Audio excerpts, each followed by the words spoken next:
જો દરેક લોકોને એક સાંભળવા અને સમજવા જેવી વાત કહું.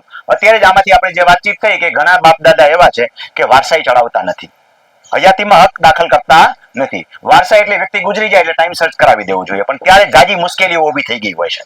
લાંબુ ખેંચાય ને એટલે મૂળ દાદા નામે પડી હોય, પછી એના દીકરા દીકરીઓ થયા એટલે એના પછી એના દીકરા જુવાન થઈ ગયા, કદાચ એના માઇનોર સંતાનો થઈ ગયા હોય. હવે જ્યારે નોંધું પાડવા જાવ તો એક ગુજરી ગયું હોય એકાદાનું કોકનું, તો એનો વારસાઈ આંબો લઈ જાય. બીજી દીકરીઓ જાજી થઈ ગઈ હોય, જમાયું જાજા થઈ ગયા હોય, પરિણામે એકાદું તો વાંકું હાલે જ.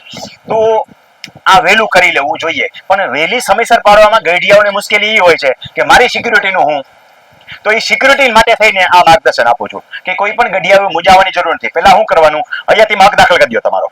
હયાતીમાં હક દાખલ કરીને તમારી ખેતી બધાયમાં રાખો, એટલે તમારું નામ બધાયમાં રહેવા દો અને વિભાજન કરી દો બધાય છોકરાઓ. પાછા બધાય છોકરા ભેગા તમે નામમાં ભેગા રહેજો છો, બધાય છોકરાનું વિભાજન કરી નાખો.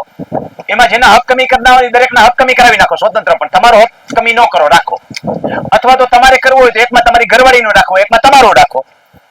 અને ભેગું ભેગું એ એગ્રીમેન્ટ જ્યારે બનાવો ને વિભાજનનું, ત્યારે લખી નાખવાનું કે મારી ગેરહાજરીમાં, મારી રજા કજા વખતે આમાં ડેથ સર્ટિફિકેટના આધારે મારું નામ કમી થશે. અન્ય ભાઈઓના બધાના હક હિસાબે જુદા પાડી આપેલા છે. એટલે ગુજરી જાવ ત્યારે તમામ વારસદારો પાછા એમાં દાખલ થાય નહીં.